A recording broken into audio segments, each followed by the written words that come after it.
Yes, guys, so we have finally made it to another reaction on this Mystelics reaction, guys. Welcome to each and every one of you guys who tune into another vibrations. I just want to say I appreciate each and every one of you guys out there, including the new subscribers. Big up on yourself for definitely subscribing to this channel, guys. If you've not done so, definitely subscribe right there. And then welcome to you guys right there. And then I will also be dropping another reaction on the BrBpTV YouTube platform a bit later on. That link will be in the first comment in the comment box below, guys. And of course, with that said, don't forget to give this video a thumbs up. I would appreciate that. Click the thumbs up button, and of course that'll help the algorithm to push these videos further and further out there. Now, guys, let us get into the vibrations for today. Of course, talking about the situation involving Venezuela and Guyana, and of course they are in St. Vincent and the Grenadines having some sort of peace talks, which is much needed to be had. And of course, we heard the updates that has been happening throughout the time, and we have yet another update that of course was sent about 19 hours ago, guys. We're gonna get into that vibrations right there. I see a number of persons coming in. There seems to be some sort of declaration from my understanding. We'll get into that in a moment. But brothers and sisters, I notice this is Mia Motley, the Belgian Prime Minister. But Good evening, before ladies and gentlemen. guys, I have to point out, so the Skerrit is the head of CARICOM. Why hasn't the head of CARICOM said anything? He hasn't said anything. All the other individuals are talking, I guess because it's their home country, but I haven't heard the Prime Minister Skerrit of Dominica saying anything in that regard. But hey, it is what it is. I've never seen this before where the head of CARICOM isn't saying anything, or has he ever said anything? It seems like when they're giving their kudos, they're bypassing the head of CARICOM for some reason. I even stated this yesterday. Anyways, guys, let us get into the vibrations of what Gonzalez has to say right there. First, I'd like to apologize for keeping you waiting. Okay, Is that let's keep a dialogue and peace between Guyana and Venezuela? And at the conclusion, there will be no questions. Will speak for itself. The copies of the declaration which are being printed at the moment for members of the media. We have it as well, guys. I have it. As you are probably aware, at the head table with me, let's just brother, Republic of the declaration, the joint declaration of Argyle for dialogue and peace between Guyana and Venezuela reads as follows.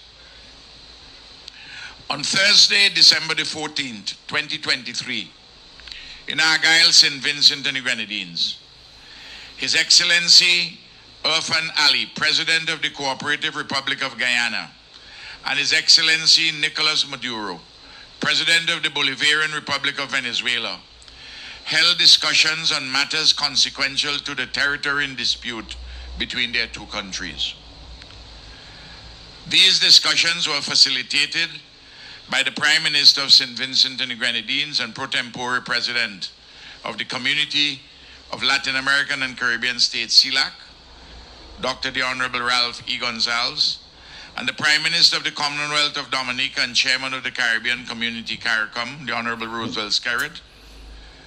Prime Ministers Gonzalez and Skerrit, together with His Excellency Mr. Celso Amorim, Special Advisor and Personal Envoy of His Excellency Luis Inácio Lula da Silva, President of the Federated Republic of Brazil, acted as principal interlocutors.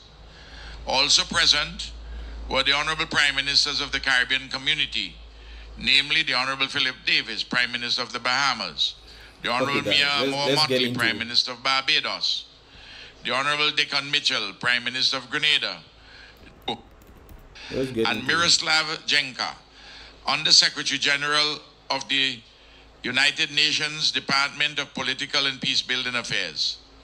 In addition, His Excellency Alvaro Leyva Duran, Minister of Foreign Affairs of the Republic of Colombia, and Mr. Gerardo Torres Zelaya, Vice Minister of Foreign Affairs of the Republic of Honduras in his capacity as CELAC Troika, also participated. Okay, this is it right there.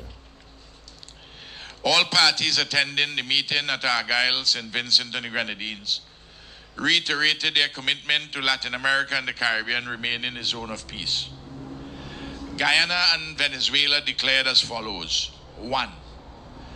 Agreed that Guyana and Venezuela, directly or indirectly, will not threaten or use force against one another in any circumstances, including those consequential to any existing controversies between the two states.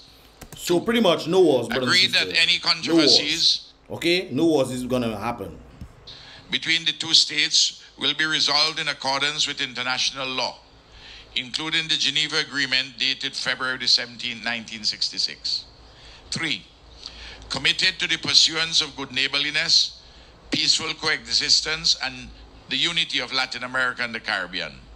4. Noted Guyana's assertion that it is committed to the process and procedures of the International Court of Justice for the resolution of the border controversy. Noted Venezuela's assertion of its lack of consent and lack of recognition of the International Court of Justice and its jurisdiction in the border controversy. 5. Agreed to continue dialogue on any other pending matters of mutual importance to the two countries. So that would pretty much mean that they want to settle the land. Venezuela wants the Escribo part of the land, and Guyana is saying no. So I'm trying to figure out what exactly are they trying to come to conclusions about, because I don't get it, but I just find it interesting right there that they're talking about, you know, like as if the problem is solved. But anyways, let's continue, guys. 6. Agreed that both states will refrain, whether by words or deeds, from escalating any conflict or disagreement arising from any controversy between them. The two states will cooperate to avoid incidents on the ground conducive to tension between them.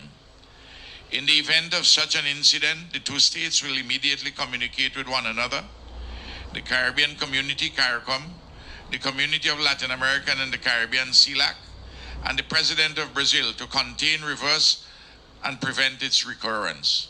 7. It seems like they're using Brazil as some sort of military shield, so to speak. That's from my understanding, because Brazil, I think, sent some of their troops over to the border of Guyana, between Guyana and Venezuela. They sent some of their troops over there.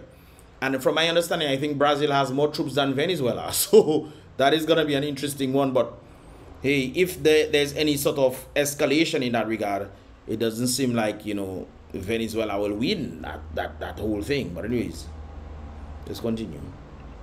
Agreed to establish immediately a joint commission of the foreign ministers and technical persons from the two states to address matters as mutually agreed. An update from this joint commission will be submitted to the presidents of Guyana and Venezuela within 3 months. 8. Both states agreed that Prime Minister Ralph E. Gonzalez, the pro tempore president of CELAC, Prime Minister Roosevelt Skerrit, the incumbent CARICOM chairman. I think the reason why I think Skerrit being there, I think from our understanding, most likely he sides with Venezuela. So Skerrit being there, I think based on would provide some level of balance, maybe. I don't know if you guys want to look at it that way. The Dominican Prime Minister, because we know, you know, obviously, most likely his allegiance is to Venezuela. And since the other countries seem to side with, they have openly side with Guyana, I think maybe there's some sort of balance in that regard. Okay, so I think maybe that's why, because I'm not hearing anything from the Prime Minister at all. But let's continue right there. President Luis Inácio Lula da Silva of Brazil will remain seized of the matter as interlocutors, and the United Nations Secretary General Antonio Guterres as observers, with the ongoing concurrence of Presidents Irfan Ali and Nicolas Maduro. For the avoidance of doubt, Prime Minister Gonzalez's role will continue even after St. Vincent and the Grenadines ceases to be the pro tempore president of CELAC, within the framework of the CELAC Troika +1. And Prime Minister Skerrit's role will continue as a member of the CARICOM Bureau. 9. Both states agreed to meet again in Brazil within the next 3 months, 3 months, yeah, or at another agreed time to consider any matter with implications for the territory in dispute, including the above-mentioned update of the Joint Commission. So we pretty much have a standstill for 3 months, so to speak. There's a standstill for 3 months. I'm guessing they have to present their case and whatnot.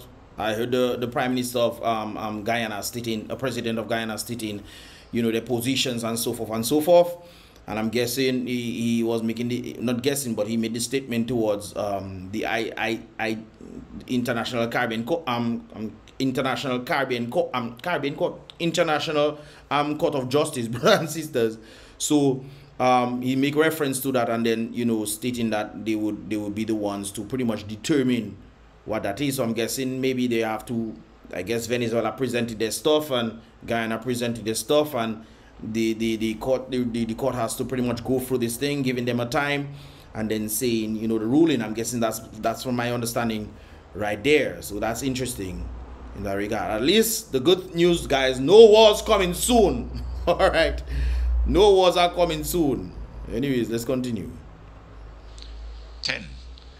We express our appreciation to Prime Ministers Gonzalez and Skerrit, to President Lula and his personal envoy Celso Amorim, to all other CARICOM Prime Ministers present, to the officials of the CARICOM Secretariat, to the CELAC Troika, and to the head of the CELAC PTP Secretariat in St. Vincent and the Grenadines, His Excellency Dr. Douglas Slater, for their respective roles in making this meeting a success. 11. We express our appreciation to the government and people of St. Vincent and the Grenadines for their kind facilitation and hospitality at this meeting, dated this 14th day of December, 2023. Yeah. Ladies and gentlemen of the media, that's the statement. That's the declaration, the joint declaration of Argyle for dialogue and peace between Guyana and Venezuela. And we thank you very much for your presence and your forbearance. May Almighty God continue to bless all of us. So guys, from our understanding of this, there's no war. Thank God for that. I think we can close down the reactions right now, brothers and sisters. I'm quite happy for this thing, but it's still at the end of the day. I notice a number of persons giving their viewpoint. There's people who are saying things for Venezuela and saying things for Guyana. So where exactly do we stand? It seems like history is an interesting thing, but it's still at the end of the day boils down to what the British actually did. What the people in the European Union did to the Caribbean islands and South America and North America, the western side of the world. They pretty much screwed up a lot of things. But at the end of the day, I still boils down, because I remember thinking this thing. I was trying to go all the way back when it comes on to Venezuela and Guyana and a number of places. And I was thinking, okay, well, it seems like the people of Venezuela are a fusion of the Spanish and the native individuals out there, and blacks as well. So, if there was a fusion of the Spanish and native individuals, you know, breeding and commingling and so forth, creating kind of like the Latin race, so to speak, Latin American race, I think they most likely had to have some sort of basin before they could grow into something. Because if the Venezuelans and the Guyanese individuals are saying, hey, this is our land and whatnot, who exactly started the basin right there? It had to start at the platform. Because remember, the original folks were who? The native individuals, as well as the blacks within that region. Because if you go back in history, you'll realize that, hey, Africans used to travel from Africa to the Western world, South America, the Caribbean, and so forth, back in the days. That is an actual fact. I did not know this until I found out certain things when it comes on to the Mayan drawings and this kind of things. They're saying, well, there seems to be a number of individuals, especially when it comes on to the features of the nose and so forth, which is different from what the native people would look at. The lips, you know, and different things, brothers and sisters, of the drawings that they had right there. So that's another interesting one in that regard. But it seems like when the European individuals came in, they just brought chaos in the place. And we are here today in this predicament right there. But at the end of the day, guys, we are still one people. Doesn't matter what race, white, black, purple, shocking color, new race, or dying race, whatever it is, brothers and sisters, we are still one race, the human race. The only thing that differentiates us, guys, is this pigmentation. Oh, you have less pigmentation than this one. Oh, you have more pigmentation than this one. Just interesting right there. But what are your thoughts on this, guys? Do you think this is a good thing? Do you think this will stand? Declaration right there made by the two parties between Guyana and Venezuela. And of course, one of the things that they are stating that they won't be doing is what? In Declaration 1, agreed that Guyana and Venezuela directly or indirectly will not threaten or use force against one another in any circumstances, including those consequential to any existing controversy between the two states. And the controversy here is between the land, the whole situation with the Essequibo region right there. Of course, in agreement that the controversies between the two states will be resolved in accordance with the international law. Is the international law for Venezuela against Venezuela? What exactly? Or is it for Guyana or against Guyana? Which it is? Which is it? Right there? Or is it for both parties in that regard? Right there, including the Geneva Agreement dated February 17, 1966. Right there. So, anyways, guys, you guys can. Oh, look, let me just read number 3. Committed to a pursuit of good neighborliness, peacefulness, peaceful coexistence, and the unity of Latin America and the Caribbean right there. So I think that is a good thing. The first 3 pretty much says no war will be happening. So thank God for that right there, guys. What are your thoughts? Leave your thoughts in the comment box below. Do you think it'll stand? How long do you think it'll stand? Because we saw that Venezuela was literally cutting down trees so they can build airstrips to do things in that region right there. So what are your thoughts? Do you think they will be stopping it? Do you think they will continue it? What exactly are your thoughts right there? And of course, who do you think will come to Guyana's rescue if anything escalates? Who do you think is coming? I personally think America is definitely gonna be wanting to come because they know there's oil. Kind of reminds me of Iraq. Remember weapons of mass destruction? No weapons of mass destruction was found. However, you know, the oil was tampered with. Okay then. So let's be careful in that regard, brothers and sisters. And of course, what are your thoughts? Like I said before, leave your thoughts in the comment box below, guys. Don't forget to check out the previous or the next reaction video I'll be doing on the BrBpTV platform right there. I'll see you guys in the next one. Remember, guys, be real, be positive.